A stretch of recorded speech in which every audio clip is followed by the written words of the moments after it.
Professor Darrol Bryant. We are coming to the end of the Mystic Express journey, and it's been an incredible, deep and enriching and fun experience for all of us. Some of the conversations we've been having are also around this idea of how do we evolve towards more of an experience of spiritual unity on the planet.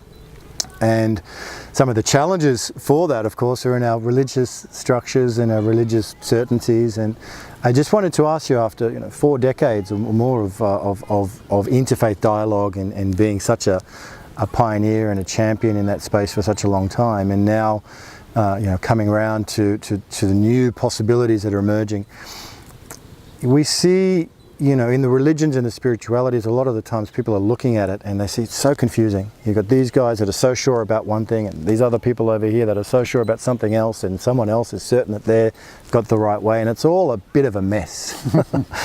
And with those of us who really hope and yearn, as I think most people do, for spiritual unity to be progressed on the planet, what do you see as the way forward?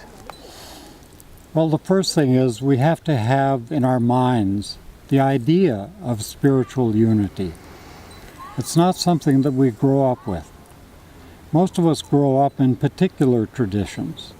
We're Buddhist, we're Hindu, we're Christian, we're Jews, we're Muslim. And so we naturally kind of assume that our religion is the religion.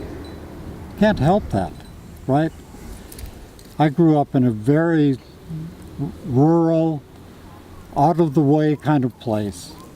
The only variety we had religion-wise was 3 Lutheran churches, 1 Methodist, 1 Presbyterian, 1 Catholic, and we only had 1,200 people in town. So that experience of all this diversity, even within Christianity. And then my journey unfolded in a way that led me into an interest in philosophy and at the same time in religion. And I had these remarkable opportunities that came later in my life. The first was to visit Latin America. I was in my mid-20s, and I was asked to organize some programs. And I went to Latin America, and I just met person after person after person who were coming out of this liberation theology. And there, the focus is serving others, especially the poor, of identifying yourself with the poor. And so it was a very different understanding of Christianity that I came away with.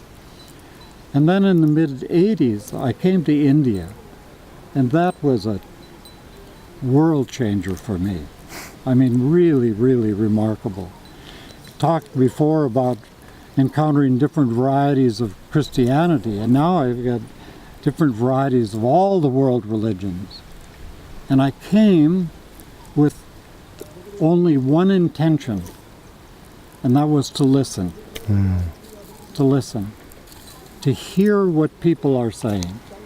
And the fact that I didn't speak the language was in a sense an advantage, because I developed this bad habit when I was growing up as a Christian of singing hymns and all the time sort of in my mind thinking, do I agree with this? Do I disagree with that? Do I like that? Do I dislike that?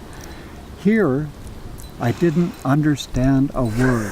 Yeah. So I could relate to it simply as music, as sound, as joyful as people have said, You go into these temples, you go into the Gurdwaras, you go into the Buddhist viharas, we go into these different places. And even though we don't all share the same language, we can all share the same spirit through music. And it was really I thought a wonderful way for me to learn, and I was entranced by it, And then, as happened to us on this trip, I started to meet these remarkable people that were in these various places of worship. And they just, when we started talking about what they believed, how they lived, what their practice was, it was like, you know, this kind of experience over and over and over again. Really? Wow, you do that, you do this, you know? Yeah. And it resonated. It wasn't mine, but it resonated. Mm. And I found myself just drawn into these other traditions. And I mean, people always ask me, what's the secret to interfaith dialogue? It's the ability to listen, and to listen deeply and fully, and to hear what's being said, and not all the time comparing it with what you think, or what you believe, what you practice, and say, oh, well, I like that, I don't like that. No. Come on, step back a little bit. Hear, and what you will hear is the voice of something divine coming to you, even though the language of that is totally new to you, even though the concepts are new. There's a spirit that comes through there that is so, what I found anyway, welcoming, willing to engage me, willing to speak to me, willing to hear my story, you know, so that it begins this dialogue, this kind of exchange that really can, I think, change the world. Well, there you go, folks. That's magnificent. That's magnificent. So listening and being humble and putting our own thought systems and belief systems, just let them go for a moment to listen to the other, and then music as a universal language to bring people together and to celebrate that great mystery and togetherness. It's a beautiful formula. And it's been just, I mean, that's why I've been so thrilled by this India Mystic Express. It far exceeded my expectations. And we've gone from one community to another community, and after every one I thought, well, it can't get any better than that. It can't get any better than that. Well, it can't get any better than that. Yeah. And then it is. And then it is. Not better in some sense of judging them or something like that, but it's just like, wow. Yeah. Again and again and again. And the way they communicate in a way that opens things to us and doesn't sort of generate a sort of response of, oh, hold it now. You know, keep that away from me. It's very open presentation. It seems to grow out of kind of friendship and acknowledgement of one another. It doesn't grow out of, I'm trying to tell you this to persuade you of my way or the highway. None of that. Don't get any of that. Yeah. And that's the fruits, Darrol, of all those decades of cultivating those relationships and those friendships that we've all been able to enjoy the bounty of that here over the last week and a half. And as everyone's mentioned many times, it's been an incredible privilege and a great blessing. It's been extremely valuable for all of us. What would you say, though, to someone in the West maybe who might be looking at this, but who's given up on religion and spirituality, who's looked at the thing and said, you know what, that's just a whole pile of trouble. Don't believe it, don't see any value in it, don't understand it, and really has kind of written it all off. What would you say to someone like that? Well, these were the people that were my students. After the year 2000, I started to bring groups of students to India. We would come for a semester of study. We went, we did the same thing as I told my kids we were going to do the first time we came. And they said, well, Dad, what are we going to do in India? And I said, we're going to hang out in different religious communities. And my students were largely people who were turned off of religion. You know, there were a few of them were into spirituality but not into religion. And I was like, how do you break through that kind of attitude, that disposition, that judgment that's very negative towards the religion? How do you break through?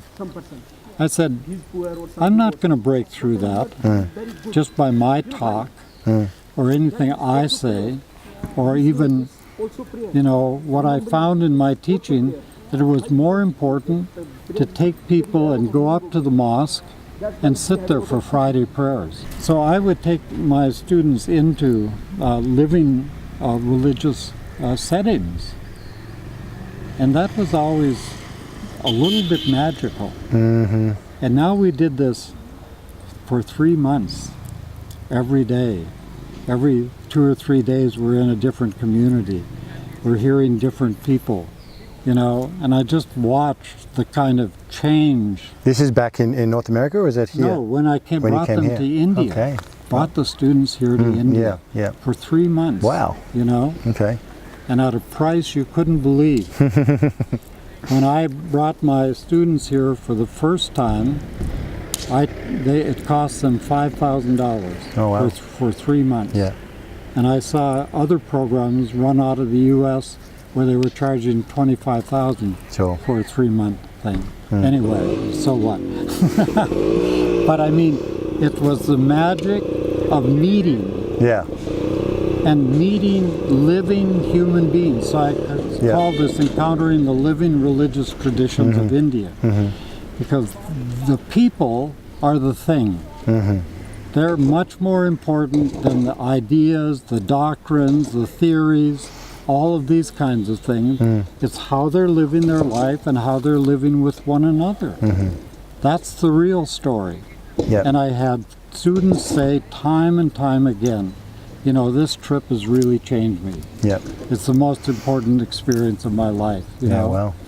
And whether that changes them permanently, it at least opens up another possibility in their lives. Yeah. And they do have some different attitudes. So I feel that the key is simply meeting. Yeah. It's not hearing my brilliant lectures, right? Yep. As brilliant as they were. Of course. They didn't have nearly the impact as meeting Dovum or Srivatsa or Mary Pat or any of these. Yeah. Thanks, Darrol. So just really, important for people to stay open, and to go and keep exploring, keep exploring, and keep the antenna up, and to go and give yourself some experience, first-hand experience. First-hand experience, yeah, right? That's good stuff. Can't beat it. Thank you, Professor Darrol Bryant. It's been an unbelievable honour to be working together, on journeying together, and it's just the beginning in many ways. So thank you very much. Great to be with you, Ben. Thank you.